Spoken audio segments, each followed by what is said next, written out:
When it comes to the likely Republican presidential candidates in 2024, Wall Street's money is on DeSantis. Most of the hefty checks for DeSantis came from donors who steered clear of Trump in 2020, who amassed his $100 million war chest from small donors. 2022 is turning into DeSantis's test for a potential presidential run. DeSantis's money has started coming in big time.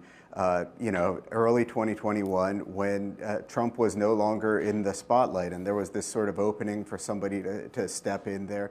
And DeSantis had this sort of very convenient narrative. He was the guy who, by the numbers, again, going back to the early part of the year, seemed to have done okay during the pandemic, and at the same time, was famous for sort of keeping his state open. There were, of course, members of the business community, certainly on the GOP side, who really liked what they saw in those terms. Well, I think DeSantis, and to an extent Josh Hawley, for example, offered Trumpism in a more polished version. Campaigning on the same issues, denying reality in some cases, denying that there's a public health crisis, sensationalizing issues like immigration in the service of corralling votes, and actually moving away from classic conservative talking points like lower taxes and a stronger military. It's really about this direct appeal to some of the worst emotions in people. And DeSantis is now trying to show that you can nationalize a different version of Trump. And I think you're seeing this in his fundraising. He's going out of state to raise money.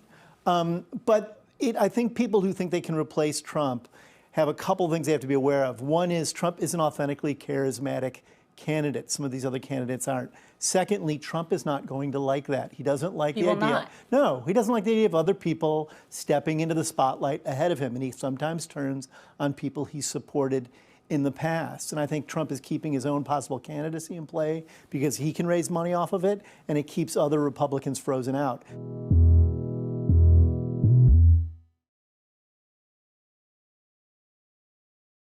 Hey, thanks for watching Bloomberg Quicktake Now. Subscribe to our channel to see the biggest stories the moment they happen from around the world. And tune in to our 24/7 live stream for global news coverage, documentaries, interviews, deep dives, and shows on the stories that you care most about.